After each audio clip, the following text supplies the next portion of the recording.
नमस्कार साथियों, आप देख रहे हैं बिहार समाचार। आज की पहली खबर, मुख्यमंत्री सम्राट चौधरी की अध्यक्षता में हुई बैठक में कुल 22 एजेंडों पर मुहर लगाई गई। इसमें ऊर्जा, कृषि, स्वास्थ्य, शिक्षा, सड़क और शहरी विकास से जुड़े कई महत्वपूर्ण प्रस्ताव शामिल हैं। पटना, सोनपुर, गया और मुजफ्फरपुर में बनने वाली ग्रीनफील्ड सैटेलाइट टाउनशिप के लिए सरकार जमीन खरीदेगी ताकि सड़क, पानी, बिजली और बुनियादी सुविधाओं का विकास किया जा सके।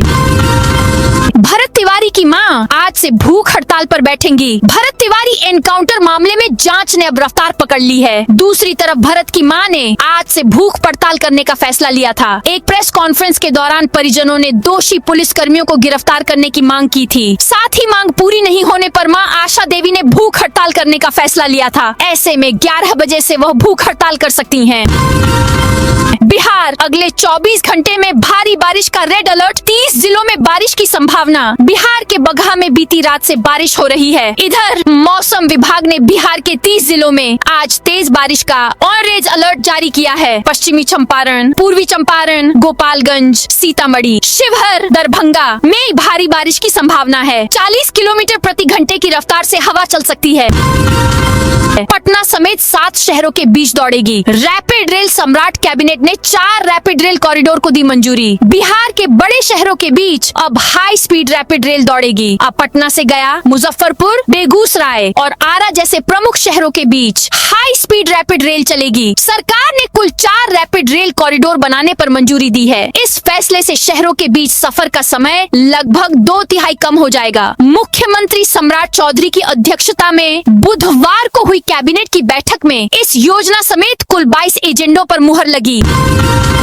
मां का आशीर्वाद लेकर बीजेपी कैंडिडेट अभिषेक कुमार ने किया नॉमिनेशन। पटना की बांकीपुर सीट पर उपचुनाव होने वाला है। इसके लिए गुरुवार को बीजेपी के कैंडिडेट अभिषेक कुमार ने नामांकन किया। इस दौरान बीजेपी प्रदेश अध्यक्ष संजय सरावगी, सांसद रविशंकर प्रसाद समेत पार्टी के अन्य नेता मौजूद रहे। नामांकन से पहले अभिषेक कुमार ने मां का आशीर्वाद भी लिया था।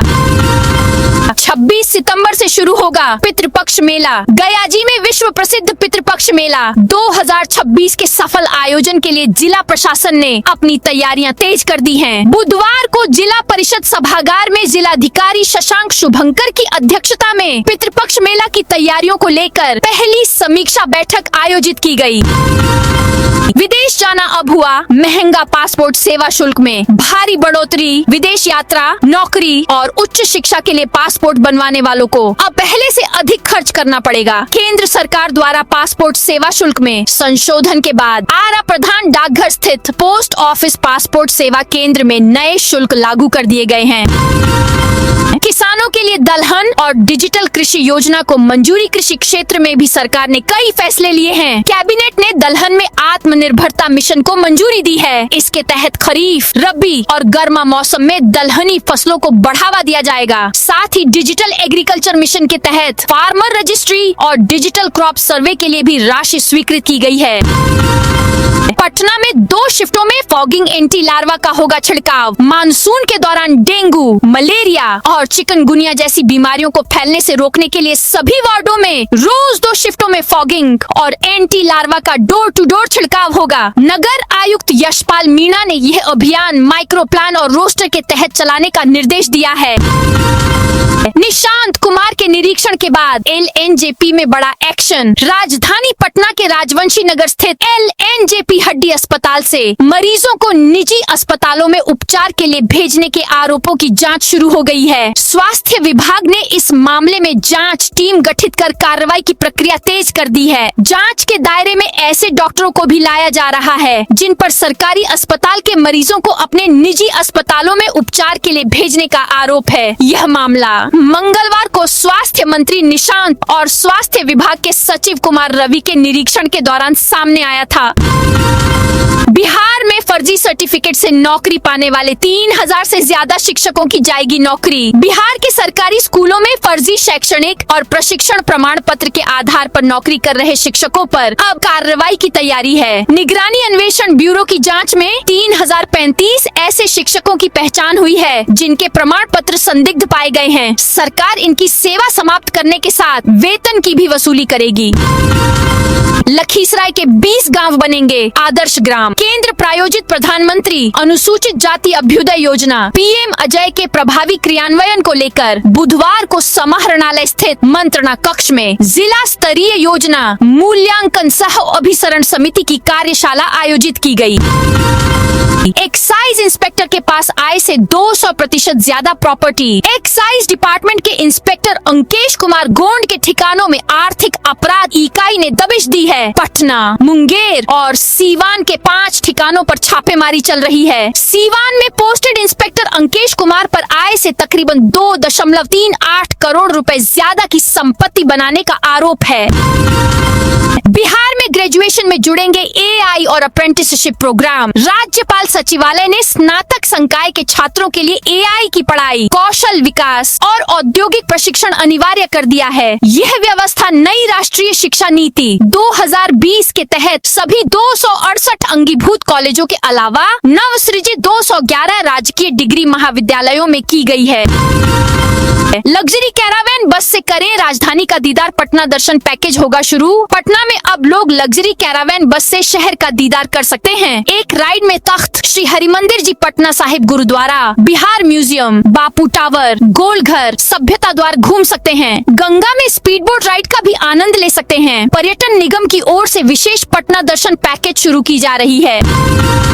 साइबर ठगी के शिकार को वापस मिले 12,000 रुपए। किशनगंज पुलिस ने साइबर अपराध के खिलाफ अपनी कार्रवाई में एक और सफलता हासिल की है। पुलिस अधीक्षक किशनगंज के निर्देश पर साइबर थाना टीम ने त्वरित कार्रवाई करते हुए साइबर ठगी के एक पीड़ित को उसकी ठगी गई राशि वापस दिलाने में कामयाबी पाई है। बिहार के सरकारी भवनों पर लगेंगे 500 मेगावाट के रूफटॉप सोलर प्लांट। कैबिनेट ने जल जीवन हरियाली अभियान के तहत बड़ा फैसला लिया है। अब राज्य के सरकारी और सरकारी नियंत्रण वाले भवनों पर रूफटॉप सोलर पावर प्लांट लगाए जाएंगे। वर्ष 2025 से 26 से 2029 से 30 तक कुल 500 मेगावाट क्षमता के सोलर प्लांट लगाने की योजना को मंजूरी दी गई है। पटना के दीघा में खुलेंगी 50 ब्रांडेड दुकानें। दीघा गोलंबर के पास बन रहे अत्याधुनिक दीघा वेंडिंग जोन की योजना में बड़ा बदलाव किया गया है। पहले यहाँ 250 दुकानें स्थापित करने की योजना थी, लेकिन अब केवल 50 ब्रांडेड दुकानों को ही वेंडिंग जोन में जगह मिलेगी। पटना में डिजिटल अरेस्ट के जाल में फंसे रिटायर्ड फौजी। देश में साइबर ठगी और डिजिटल अरेस्ट के मामले थमने का नाम नहीं ले रहे हैं। अब शातिर अपराधियों ने देश की सीमा पर अपनी सेवाएं दे चुके महेंद्र निवासी एक रिटायर्ड फौजी को अपना शिकार बनाया है। जालसाजों ने फर्जी कानूनी कार्रवाई और देशद्रोह का झूठा डर दिखाकर एक रिटायर्ड फौजी 3,30,000 रुपए की मोटी रकम ठग ली। अपनी ही पार्टी पर भड़की लालू की बेटी रोहिणी आचार्य। राष्ट्रीय जनता दल में एक बार फिर अंदरूनी कलह सामने आई है। लालू प्रसाद यादव की बेटी रोहिणी आचार्य ने अपनी ही पार्टी के फैसले पर सवाल खड़े कर दिए हैं। सारण के आरजेडी प्रवक्ता हरेलाल यादव को 6 साल के लिए पार्टी से निष्कासित किए जाने के बाद रोहिणी आचार्य ने खुलकर विरोध जताया है। उन्होंने सोशल मीडिया प्लेटफॉर्म एक्स पर एक लंबी पोस्ट लिखकर इस कार्रवाई को दुर्भाग्यपूर्ण बताया। बांकीपुर उपचुनाव में गड़बड़ी करने वालों पर रहेगी नजर। बांकीपुर उपचुनाव के मद्देनजर अवैध गतिविधियों पर रोक लगाने के लिए जिला प्रशासन ने सख्त कदम उठाए हैं। फ्लाइंग स्क्वाड की गाड़ियों में जीपीएस लगाने और आदर्श आचार संहिता का कड़ाई से पालन कराने का निर्देश दिया गया है। राहुल गांधी का पटना दौरा टला। राहुल गांधी का 15 जुलाई को प्रस्तावित पटना दौरा बांकीपुर विधानसभा उपचुनाव के कारण लागू आचार संहिता की वजह से स्थगित कर दिया गया है। छात्र सम्मेलन अब उपचुनाव समाप्त होने के बाद नई तारीख पर आयोजित किया जाएगा। सीवान के उत्पाद निरीक्षक के 5 ठिकानों पर ईओयू की रेड। बिहार के सीवान जिले के उत्पाद निरीक्षक अंकेश कुमार गोंड के 5 ठिकानों पर ईओयू की टीम छापेमारी कर रही है। यह छापेमारी पटना, मुंगेर और सीवान जिले में हो रही है। सुबह सुबह ईओयू की टीम उत्पाद निरीक्षक के ठिकानों पर पहुंची। यह पूरा मामला आय से अधिक संपत्ति अर्जित करने से जुड़ा हुआ है। नालंदा विश्वविद्यालय में एडमिशन का अंतिम मौका 10 जुलाई तक करें। आवेदन संस्थान अंतर्राष्ट्रीय ख्याति प्राप्त और इंस्टीट्यूशन ऑफ नेशनल इम्पोर्टेंस का दर्जा प्राप्त नालंदा विश्वविद्यालय में शैक्षणिक सत्र 2026 के लिए दाखिले की प्रक्रिया अपने अंतिम चरण में है। विश्वविद्यालय प्रशासन ने स्पष्ट किया है कि विभिन्न स्नातकोत्तर और शोध कार्यक्रमों के लिए आवेदन करने की अंतिम तिथि 10 जुलाई है। जो छात्र शिक्षा के क्षेत्र में वैश्विक स्तर पर अपना करियर संवारने की इच्छा रखते हैं, उनके पास अब कुछ ही दिन शेष बचे हैं। दिल्ली साइबर पुलिस की बांका में बड़ी कार्रवाई। एपीके फ्रॉड गिरोह का ठग कटोरिया से गिरफ्तार। आरोपी पर एपीके फाइल भेजकर बैंक खाते से 1,27,000 रुपए की अवैध निकासी कराने में शामिल होने का आरोप है। पुलिस गिरोह के फरार मास्टरमाइंड और अन्य सदस्यों की तलाश में जुटी है। बिहार में नौकरी और रोजगार की तलाश कर रहे युवाओं के लिए अच्छी खबर है। मुख्यमंत्री सम्राट चौधरी की सरकार ने चालू वित्तीय वर्ष 2026 से 27 में 18,73,408 लोगों को रोजगार देने का लक्ष्य तय किया है। सरकार ने अगले 5 साल में 1 करोड़ लोगों को रोजी रोजगार देने का वादा किया है। इसी लक्ष्य को पूरा करने के लिए विभागवार योजना तैयार की गई है। गया जी द्वारे पर आएंगे उपराष्ट्रपति सी टोपी राधाकृष्ण। गया जी एक बार फिर बड़े राजनीतिक और प्रशासनिक आयोजन का गवाह बनने जा रहा है। शहर स्थित बिपाड में 11 और 12 जुलाई को बिहार विधानसभा के सभी विधायकों का 2 दिवसीय प्रशिक्षण शिविर आयोजित होगा। इस कार्यक्रम में उपराष्ट्रपति सीपी राधाकृष्णन समेत कई वरिष्ठ नेताओं के शामिल होने की संभावना को देखते हुए जिला प्रशासन ने सुरक्षा और प्रोटोकॉल की तैयारियां तेज कर दी हैं। खान सर समेत 4 की अग्रिम जमानत पर 10 जुलाई को आएगा फैसला। खान ग्लोबल स्टडीज के निदेशक खान सर समेत 4 आरोपितों की अग्रिम जमानत याचिका पर बुधवार को सुनवाई हुई। अदालत ने आदेश सुरक्षित रख लिया है, जिसका फैसला 10 जुलाई को सुनाया जाएगा। इस दौरान गिरफ्तारी पर अंतरिम रोक भी जारी रहेगी।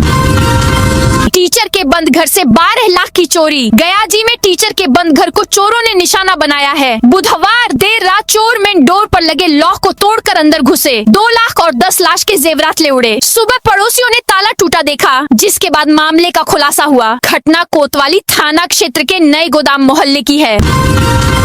ऑनलाइन टेरर पर एक्शन। बिहार समेत 9 राज्यों व दिल्ली में 20 ठिकानों पर एनआईए छापा। राष्ट्रीय जांच एजेंसी ने बुधवार को ऑनलाइन आतंकवाद और कट्टरपंथ के खिलाफ बड़ी कार्रवाई की। पूरा मामला युवाओं को ऑनलाइन माध्यम से भड़काने और कट्टरपंथी बनाने की साजिश से जुड़ा है। यह मामला मार्च में तब सामने आया जब विजयवाड़ा पुलिस ने मुख्य आरोपी रहमतुल्लाह शरीफ के आवास पर छापा मारा। वहां से भारी मात्रा में आपत्तिजनक सामग्री मिली थी।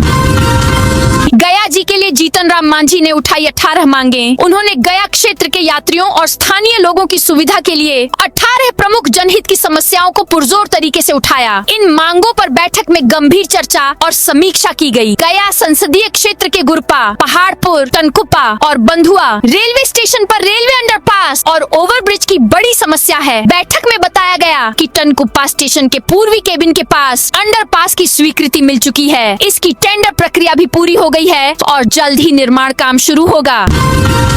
रेलवे जमीन घेराबंदी से 10 परिवारों की आवाजाही बाधित। किशनगंज जिले के ठाकुरगंज प्रखंड अंतर्गत सुखानी थाना क्षेत्र की तातपवा ग्राम पंचायत के वार्ड संख्या 10 स्थित तातपवा गांव में रेलवे की खाली पड़ी जमीन पर घेराबंदी किए जाने से लगभग 10 परिवारों के आवागमन में गंभीर समस्या उत्पन्न हो गई है। ग्रामीण वर्षों से इस रास्ते का उपयोग अपने दैनिक कार्यों, रोजगार, शिक्षा और अन्य आवश्यक जरूरतों के लिए करते आ रहे हैं। नेपाल में बारिश से तिरहुत की नदियों का जलस्तर बढ़ा। नेपाल में लगातार हो रही भारी बारिश के कारण बिहार के तिरहुत प्रमंडल में नदियों का जलस्तर तेजी से बढ़ गया है। इसका असर ये हुआ है कि कई चचरी और पीपा पुल प्रभावित हुए हैं, जबकि निचले इलाकों में रहने वाले लोग सुरक्षित स्थानों पर पलायन करने लगे हैं। बारिश के बाद सरकारी निर्माण में सिर्फ नए बालू की सप्लाई होगी। बारिश खत्म होने के बाद खान एवं भूतत्व विभाग सरकारी निर्माण कार्यों के लिए नदियों से निकले नए बालू की सप्लाई करेगा। पुराने स्टॉक का बालू दूसरे राज्यों में बेचकर खत्म किया जाएगा। विभाग का मानना है कि नए बालू के इस्तेमाल से निर्माण की गुणवत्ता बेहतर होगी और भवन अधिक मजबूत बनेंगे। 15 अगस्त तक अभियान बसेरा का लक्ष्य पूरा करें। राजस्व एवं भूमि सुधार विभाग के सचिव जय सिंह ने आज आज राज्य के सभी 38 जिलों के अपर समाहर्ताओं के साथ वीडियो कॉन्फ्रेंसिंग के माध्यम से राजस्व विभाग की विभिन्न योजनाओं और लंबित कार्यों की विस्तृत समीक्षा की। इस दौरान उन्होंने कहा कि सरकार की प्राथमिकता वाले सभी राजस्व कार्य निर्धारित समय सीमा के भीतर हर हाल में पूरे किए जाएं। कतर, कुवैत, बहरीन में अमेरिकी ठिकानों पर ड्रोन अटैक। ईरान ने बताया है कि उसने कतर, कुवैत और बहरीन में अमेरिकी सैन्य ठिकानों पर ड्रोन हमले किए हैं। ईरानी सेना के मुताबिक हमलों में कुवैत के पैट्रियट मिसाइल सिस्टम, कतर के अर्ली वार्निंग सैटेलाइट एंटीना और बहरीन में अमेरिकी सेना के फ्यूल टैंक को निशाना बनाया गया। इन हमलों के लिए बड़ी संख्या में ड्रोन का इस्तेमाल किया गया।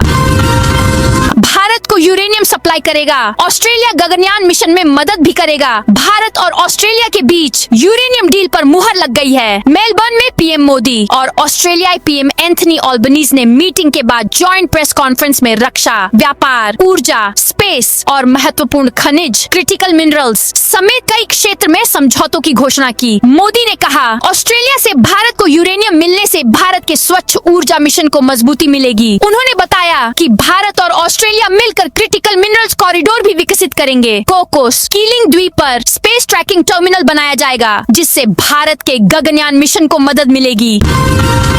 महाराष्ट्र में डॉक्टर को थप्पड़ मारने वाला शिवसेना पार्षद गिरफ्तार। महाराष्ट्र के ठाणे में हॉस्पिटल के डॉक्टरों से मारपीट के मामले में शिवसेना शिंदे गुट के पार्षद रमेश म्हात्रे को बुधवार की देर रात गिरफ्तार कर लिया गया है। उनके 3 साथियों को भी पकड़ा गया है। वहीं एक डॉक्टर ने नौकरी से इस्तीफा देकर ठाणे छोड़ दिया। उन्होंने कहा कि यहाँ डर का माहौल है, अब कभी वापस नहीं लौटूंगा।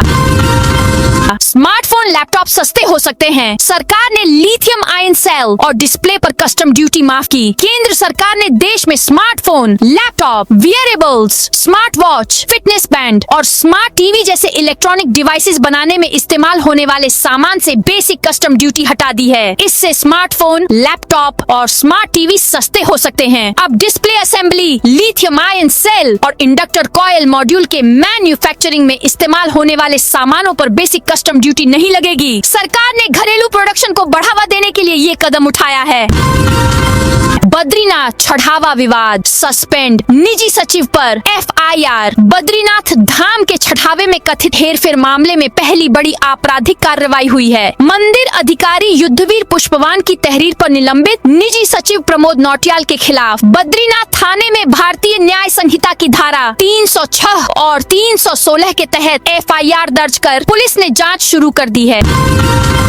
बीजेपी के गढ़ में पीके ने ऐसे बिछाया चुनावी चक्रव्यूह। बिहार की बांकीपुर विधानसभा सीट पर होने वाला उपचुनाव अब सिर्फ एक सीट की लड़ाई नहीं रह गया है। यह चुनाव कई मायनों में अहम बन गया है। बीजेपी के मजबूत किले माने जाने वाले बांकीपुर में इस बार मुकाबला त्रिकोणीय हो गया है। बीजेपी ने अभिषेक कुमार को मैदान में उतारा है। आरजेडी ने रेखा गुप्ता पर भरोसा जताया है, जबकि जनसुराज पार्टी के संस्थापक प्रशांत किशोर पहली बार चुनावी मैदान में उतरे हैं। बिहार के बालू की अब दूसरे राज्यों में भी होगी सप्लाई। बिहार सरकार ने बालू बिक्री को लेकर महत्वपूर्ण फैसला लिया है। अब के लाइसेंस धारियों के माध्यम से बिहार का बालू दूसरे राज्यों में भी भेजा जा सकेगा। इसके लिए दूसरे राज्यों में बालू ले जाने वाले वाहनों को ई चालान जारी किया जाएगा। सरकार के इस फैसले का मकसद राजस्व बढ़ाना और बालू कारोबार को व्यवस्थित करना है। बिहार के 4 शहरों के बीच रैपिड ट्रेन चलाई जाएगी। इसके लिए राज्य में 4 प्रमुख कॉरिडोर में regional rapid transit system RRTS बनेगा। इसे तैयार करने के लिए अल्टरनेटिव एनालिसिस रिपोर्ट और DPR बनाने की जिम्मेदारी राष्ट्रीय राजधानी क्षेत्र परिवहन निगम NCRTC को दी गई है। यह रिपोर्ट तैयार करने के लिए 31.59 करोड़ रुपए की मंजूरी दी गई है। मोतीपुर चीनी मिल की 266 एकड़ जमीन वापस लेने का रास्ता साफ। मोतीपुर चीनी मिल चालू करने की दिशा में सरकार के कदम बढ़े हैं। चीनी मिल की 266 एकड़ जमीन वापस लेने की दिशा में बिहार सरकार ने बड़ा फैसला लिया है। कैबिनेट की बैठक में गन्ना उद्योग विभाग के मेसर्स इंडियन पोटाश लिमिटेड को भुगतान के लिए 63 करोड़ 39 लाख 14,958 रुपए के व्यय के प्रस्ताव को स्वीकृति प्रदान कर दी है। इससे वर्षों से लंबित भूमि विवाद के समाधान का रास्ता साफ हो गया है। फर्जी जमाबंदी मामले में सीजेएम सख्त। फर्जी तरीके से जमीन की जमाबंदी करने के मामले में दरभंगा व्यवहार न्यायालय की सीजेएम अदालत ने बहादुरपुर अंचल की सीओ निश्चिल प्रेम, राजस्व कर्मचारी अर्चना भारती और सुधीर कुमार सिंह को अदालत में उपस्थित होकर अपना पक्ष रखने का निर्देश दिया है। साथ ही अदालत ने दरभंगा के डीएम कौशल कुमार से भी इस मामले में विस्तृत प्रतिवेदन तलब किया है।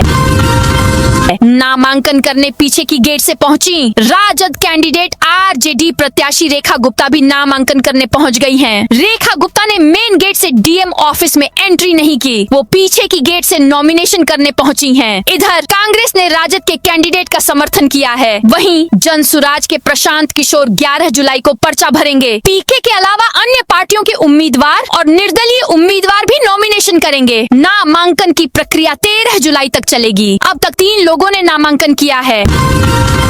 नीतीश बोले, एक पेड़ एक जिंदगी सराहनीय अभियान। पूर्व मुख्यमंत्री नीतीश कुमार ने महाअभियान एक पेड़ एक जिंदगी की सराहना की। उन्होंने आम लोगों से इस अभियान में बढ़ चढ़कर हिस्सा लेने और पौधे लगाने की अपील की। नीतीश कुमार बुधवार को जलालपुर में महान भोजपुरी कवि और स्वतंत्रता सेनानी महेंद्र मिश्र की प्रतिमा पर माल्यार्पण करने पहुंचे थे। इसके बाद वे भास्कर के पौधा वितरण स्टॉल पर पहुंचे, जहां उन्हें पौधा व प्रशस्ति पत्र भेंट किया गया। तो दोस्तों, ये थी आज बिहार की दिन भर की ताजा और बड़ी खबरें। अब कल मिलते हैं नई खबरों के साथ।